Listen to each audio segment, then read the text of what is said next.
Hello বন্ধুরা, আজকে আমি আলোচনা করব আমাদের সকলের ড্রিম কান্ট্রি আমেরিকায় উচ্চশিক্ষার সুযোগ এবং সুবিধা নিয়ে। আশা করছি আজকের এই ভিডিওর মাধ্যমে আপনারা একটি কম্প্রিহেন্সিভ গাইডলাইন পেয়ে যাবেন। আর আমি এর পাশাপাশি আরও চেষ্টা করব যে আবেদনের সময় আপনারা কি বিষয় লক্ষ্য রাখলে আপনাদের অ্যাপ্লিকেশনটি আরও সহজভাবে আপনারা সম্পূর্ণ করতে পারেন। মূল ভিডিও শুরু করার আগে আমি একজনকে বিশেষভাবে ধন্যবাদ দিতে চাই, তার কারণ আজকের এই ভিডিও তৈরিতে ও আমাকে সম্পূর্ণরূপে সহায়তা করেছে। ও হচ্ছে শিরমিন ইসলাম, আমার ডিপার্টমেন্টের ছোট বোন। ও বর্তমানে আমেরিকার নিউ ইয়র্কে বিহ্যাম্পটন ইউনিভার্সিটিতে পিএইচডি করছে 2য় বর্ষে।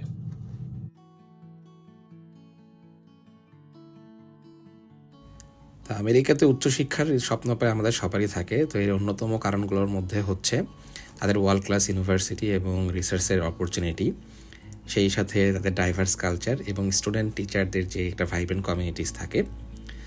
আর আমরা যেই ফিল্ড থেকেই আসলে আবেদন করতে চাই না কেন, সেই ফিল্ডের যে কাটিং বেজ টেকনোলজিগুলো থাকে এবং তাদের রিসোর্সেস এবং সেই সাথে তাদের যে ফ্লেক্সিবল স্টাডি প্রোগ্রাম থাকে তার হচ্ছে অন্যতম। তো ব্যাচেলর করে যদি আমরা আমেরিকাতে আসতে চাই তাহলে দুটি প্রোগ্রামের মাধ্যমে আসতে পারি। একটি হচ্ছে মাস্টার্স ডিগ্রি প্রোগ্রাম, যেটি সাধারণত 2 বছরের হয়ে থাকে, আর একটা হচ্ছে পিএইচডি প্রোগ্রাম, যা 4 থেকে 6 বছরের একটি রিসার্চ বেসড প্রোগ্রাম থাকে। তবে এই প্রোগ্রামের আন্ডারে আপনাকে কোর্স ওয়ার্ক করতে হয়, যেটি মাস্টার্সের মতোই। সাধারণত 1 বছরের একটি মাস্টার্স কোর্সও ইনক্লুডেড থাকে।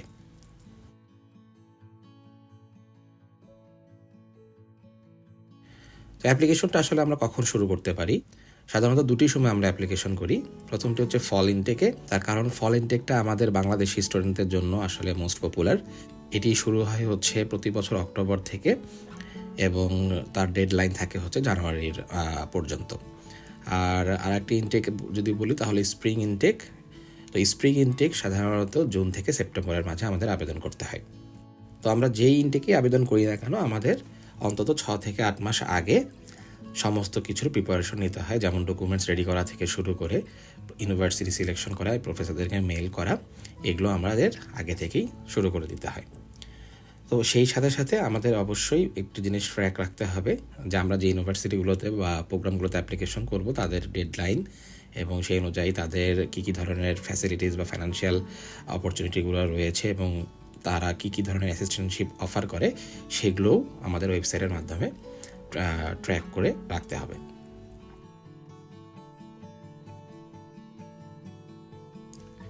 এবার আসি রিকোয়ারমেন্টের ক্ষেত্রে। একাডেমিক রেকর্ডের ক্ষেত্রে ব্যাচেলর ডিগ্রিতে যদি আপনাদের সিজিপিএ 3 থেকে 3.5 থাকে তাহলে এটি অনেক ভালো।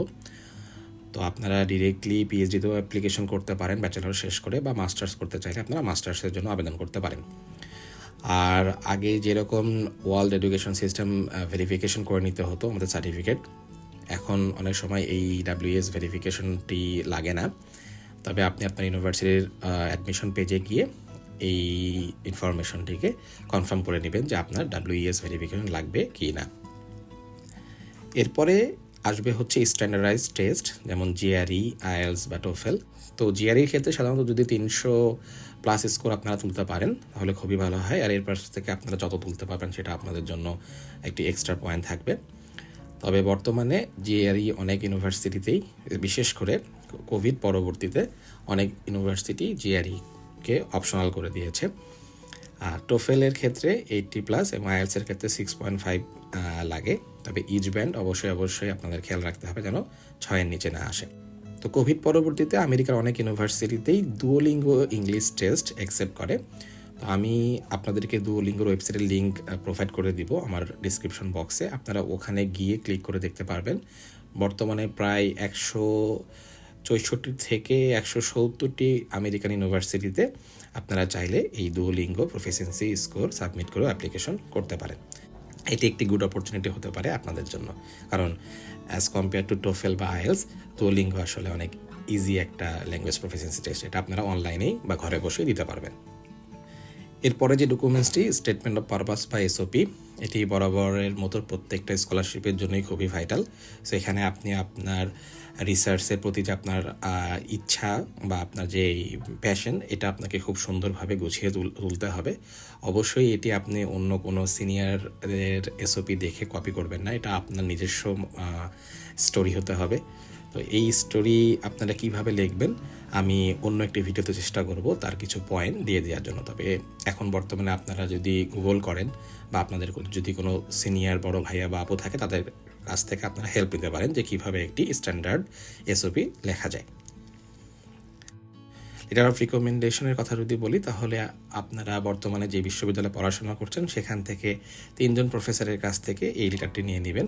আর যদি আপনারা বর্তমানে কোথাও জব করেন তাহলে সেখানকার যিনি আপনার হেড আছেন তার কাছ থেকেও আপনারা সেই রিকমেন্ডেশন লেটারটি নিতে পারেন। সিভির ক্ষেত্রে অবশ্যই আপনার একটি ভালো মানের সিভি তৈরি করতে হবে। তবে এমন না যে আপনি শুধু পার্সোনাল ইনফরমেশন দিয়ে সিভিটাকে অনেক বড় করে ফেলবেন। জাস্ট কনসাইজ ফর্মে আপনার যে মেইন অ্যাচিভমেন্টগুলো সেগুলো আপনি খুব সুন্দরভাবে হাইলাইট করে দেবেন। স্পেশালি যদি আপনি পিএইচডির জন্য করেন, তাহলে আপনার যদি কোনো পাবলিকেশন থাকে, আপনার যদি কোনো রিসার্চের এক্সপিরিয়েন্স থাকে, ইন্টার্নশিপের এক্সপিরিয়েন্স থাকে বা কোনো অলিম্পিয়াডে অংশগ্রহণের এক্সপিরিয়েন্স থাকে, এগুলো আপনারা খুব সুন্দরভাবে মেনশন করে দেবেন আপনার সিভিতে। তো এই ডকুমেন্টসগুলোর বাহিরেও কিছু আদার্স ডকুমেন্টস লাগে, এখন আমি আপনাদের মাঝে সেগুলো নিয়ে আলোচনা করব। যেমন সার্টিফিকেটের পাশাপাশি আপনাদের ট্রান্সক্রিপ্ট লাগবে এবং অবশ্যই আপনার বিদেশি অ্যাপ্লিকেশনের জন্য পাসপোর্ট লাগবেই। আর রিসার্চ প্ল্যান, অনেক প্রোগ্রামের ক্ষেত্রেই তারা একটি রিসার্চ প্ল্যান আপনার কাছে যাবে। সো এটি আপনার এক্সপেক্টেড যিনি সুপারভাইজার থাকবেন তার সঙ্গে কথা বলে আপনি এটিকে কনফার্ম করে নেবেন। আর আপনার যদি পাবলিকেশন থাকে, যেমনটি বললাম পিএইচডি প্রোগ্রামের ক্ষেত্রে আপনি যদি পাবলিকেশন শো করতে পারেন তাহলে এটি আপনার অ্যাপ্লিকেশন প্রসেসে একটা এক্সট্রা পয়েন্ট যোগ করবে। আর যারা নিজের অর্থায়নে পড়াশোনা করবেন তাদের জন্য অবশ্যই ফাইন্যান্সিয়াল ডকুমেন্টস লাগবে, যে আপনি যে পড়াশোনা করবেন সেই 2 বছর বা 3 বছর বা 4 বছর তার একটা প্রুফ অফ ফাইন্যান্সিয়াল ডকুমেন্টস আপনাকে সাবমিট করতে হবে। আমেরিকাতে প্রত্যেকটা বিশ্ববিদ্যালয়ে অ্যাপ্লিকেশন করার জন্য তাদের একটা ফি লাগে। এটি মোটামুটি ম্যান্ডেটরি ফর অল ইউনিভার্সিটিস। তো এই ফিটা সাধারণত $40 থেকে $100 মধ্যে হয়ে থাকে। তবে কিছু ইউনিভার্সিটিতে তারা ফি ওয়েভার অপশন দিয়ে দেয়। আর যদি নাও থাকে, আপনি রিকোয়েস্ট করতে পারেন আপনার গ্র্যাজুয়েট কোঅর্ডিনেটরকে যে আমি আসলে ফিটা দিতে চাচ্ছি না, যে কোনোভাবে এটাকে ওয়েভ করা যায় কিনা।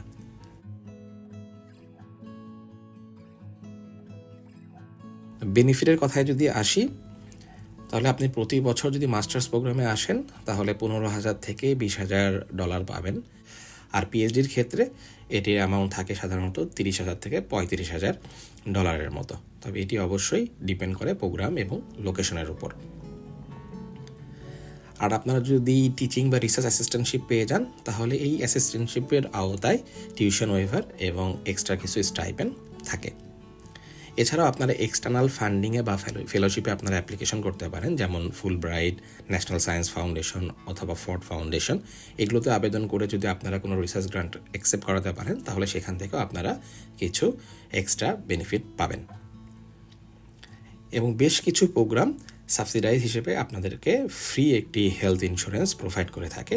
তো এটি আপনি যখন অ্যাপ্লিকেশন করবেন তখন ওয়েবসাইটে গিয়ে চেক করে নেবেন। তো এবারে আপনাদের মাঝে আমি কিছু কনসার্ন জিনিস নিয়ে আলোচনা করব, কারণ এটি খুবই ইম্পর্টেন্ট।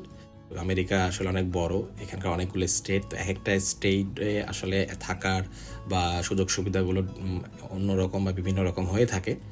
তো এই জিনিসগুলো আমাদের মাথায় রাখতে হবে যে আমরা আসলে কোন স্টেটে বা কোন ইউনিভার্সিটিতে অ্যাপ্লিকেশন করতেছি এবং তার আশেপাশে আমাদের খরচ এবং আদার্স কি ফ্যাসিলিটিস রয়েছে, এগুলো আমাদেরকে একটু আগে থেকেই জেনে রাখতে হবে। তো এমন কিছু থিংসের মধ্যে প্রথম হচ্ছে লিভিং কস্ট। আপনি যেই স্টেটে যাবেন চেষ্টা করবেন যে আপনার যদি কোনো পরিচিত সিনিয়র থাকে তার মাধ্যমে খবর নিতে যে ওই স্টেটে লিভিং কস্টে কেমন। এছাড়াও কিছু এক্সট্রা সার্ভিস ফি থাকে, যেমন ইউনিভার্সিটিতে বা আপনি যখন বাসা নেবেন তখন। তো এটি আপনি অবশ্যই চেক করে নেবেন। আর হেলথ ইন্স্যুরেন্সের ক্ষেত্রে অনেক সময় আপনাকে প্রিমিয়াম দিতে হতে পারে, তো সেই প্রিমিয়ামটা কত দিতে হয় সেটিও আপনি একটু জেনে নেবেন আগে থেকেই। ট্রান্সপোর্টেশন কস্ট খুব ইম্পর্টেন্ট। আপনি যদি ইউনিভার্সিটির ভিতরে থাকার ব্যবস্থা পেয়ে যান তাহলে হয়তো বা আপনার খরচটা কম হয়, বাট আপনি যদি ইউনিভার্সিটির বাইরে বাসা নেন তাহলে আপনার ট্রান্সপোর্টেশন কস্ট অনেক বেড়ে যায়। সেক্ষেত্রে আমি আপনাকে সাজেস্ট করব যে বাংলাদেশ থেকেই চেষ্টা করবেন যেন ড্রাইভিং লাইসেন্সটা আপনি কালেক্ট করে ফেলতে পারেন, কারণ আপনি ওখানে গিয়ে যদি কনভার্ট করে ফেলেন তাহলে আপনার অনেক কস্ট বেঁচে যাবে। এবং ভিসা ফি এটিও অনেক সময় লাগে, সাধারণত বাংলাদেশে যখন আমরা অ্যাপ্লিকেশন করি এটির অ্যামাউন্ট সাধারণত 20,000 থেকে 22,000 টাকার মতো থাকে।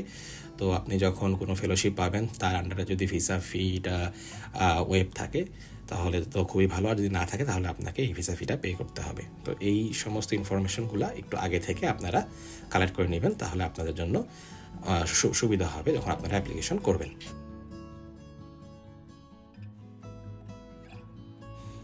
সো অ্যাপ্লিকেশন প্রসেসে যদি আসি, এটি আসলে ডিপেন্ড করবে আপনি কোন বিশ্ববিদ্যালয়ে পড়তে চান এবং আপনার যে ডিজায়ার ফিল্ড সেই ফিল্ড অনুযায়ী সেই ইউনিভার্সিটিতে আপনার অপরচুনিটি কেমন এটি আপনাকে গুগল করে বের করে নিতে হবে। এর সাথে সাথে আপনাকে জিআরই বা টোফেল বা আইএলস বা দুওলিঙ্গোর যে স্কোরটি তাদের প্রোগ্রামের জন্য দরকার সেটিকেও আপনাকে অ্যাকোয়ার করে নিতে হবে। তো সমস্ত ডকুমেন্ট যখন রেডি হয়ে যাবে তখন আপনি প্রফেসরদেরকে ইমেল করা শুরু করবেন। ঠিক ইমেল করার পাশাপাশি আপনার এই ডকুমেন্টসগুলো যেগুলো আপনার প্রোগ্রামের জন্য দরকার সেগুলো ডকুমেন্টস রেডি করে ফেলবেন। তো যখন আপনার প্রফেসর আপনাকে অ্যাকসেপ্ট করে ফেলবে তখন আপনার প্রফেসর হয়তো আপনাকে ইনস্ট্রাকশন দিবে যে কীভাবে অ্যাপ্লিকেশন করতে হবে, তখন আপনি ইউনিভার্সিটির পোর্টালে গিয়ে অনলাইনে আবেদন করে ফেলবেন। আবেদন করার পরে আপনাকে অ্যাপ্লিকেশন ফি দিতে হবে যদি কোনো ফি থাকে, আর যদি আপনি ওয়েবারে রিকোয়েস্ট করেন এবং ওয়েব পেয়ে যান তাহলে তো আপনার ফি লাগবে না, এবং সেই সাথে আপনাকে অপেক্ষা করতে হবে তাদের ফাইনাল রেজাল্টের জন্য। কিছু গুরুত্বপূর্ণ প্রশ্ন নিয়ে এখন আলোচনা করব আপনাদের মাঝে। সো আমাদের গ্র্যাজুয়েশন করার পরে আসলে অপরচুনিটিটা কী থাকবে? তো আপনারা যারা গ্র্যাজুয়েশন শেষ করে আমেরিকাতে থাকতে চান তাদের উদ্দেশ্যে আমেরিকান সরকার অপশনাল প্র্যাকটিক্যাল ট্রেনিং নামে একটি 12 মাসের ওয়ার্ক ভিসা দিয়ে থাকে, যে আপনারা যেই ফিল্ডে পড়াশোনা শেষ করেছেন সেই ফিল্ডে কাজ করার জন্য আপনারা 12 মাসের একটি ওয়ার্ক পারমিট পাবেন। আর যারা স্টেম অর্থাৎ সায়েন্স, টেকনোলজি, ইঞ্জিনিয়ারিং বা ম্যাথমেটিক্স ডিপার্টমেন্টগুলোর মধ্য থেকে পড়াশোনা করে গ্র্যাজুয়েট হবেন তাদের জন্য এই সময়সীমাটা আরও 2 বছর বেশি, অর্থাৎ ওপিটি ভিসা থেকেও আরও 2 বছর আপনারা বেশি পাবেন, টোটাল 3 বছর। তো গ্র্যাজুয়েশন কমপ্লিট করে আপনারা যদি জব পান তাহলে আপনারা যেই কোম্পানিতে চাকরি করবেন সেই কোম্পানি আপনাকে আপনার পরবর্তী ওয়ার্ক ভিসার সমস্ত প্রসিডিংসটা করে দেবে। তো আর একটা কমন কোশ্চেন থাকে যে আমরা কোনো ফেলোশিপে আসলে পার্ট টাইম জব করতে পারবো কি না। এর উত্তর হচ্ছে হ্যাঁ, আপনারা 20 ঘন্টা পার্ট টাইম জব করতে পারবেন প্রতি সপ্তাহে প্রত্যেকটা সেমিস্টারে। তবে যখন আপনার সেমিস্টার ব্রেক থাকবে তখন চাইলে আপনারা ফুল টাইম চাকরি করতে পারেন। এবং পড়াশোনার সময় আপনি আপনার ফ্যামিলি বা আপনার বাচ্চা কাচ্চাকে ইউএসএ নিয়ে আসতে পারবেন কিনা? হ্যাঁ, আপনি অবশ্যই পারবেন। আপনি ডিপেন্ডেন্ট ভিসায় তাদেরকে নিয়ে আসবেন, তবে তারা এখানে কোনো পার্ট টাইম জব করতে পারবে না। তো এই ছিল আমার আজকের ছোট একটি ভিডিও। আশা করছি আজকের এই ভিডিওর মাধ্যমে আপনারা কিভাবে আমেরিকাতে আবেদন করবেন তার একটি সংক্ষিপ্ত গাইডলাইন পেয়ে যাবেন। আর আপনাদের যদি এই ইনফরমেশনের বাইরেও আরও কোনো কিছু জানার থাকে তাহলে আমার চ্যানেলের কমেন্ট করতে পারেন, আমি চেষ্টা করব আপনাদের সেই প্রশ্নের উত্তর দেওয়ার জন্য। তো আগামীতে আবারও নতুন কোনো ভিডিও নিয়ে আপনাদের মাঝে হাজির হব। সে পর্যন্ত সকলেই ভালো থাকুন। আসসালামু আলাইকুম।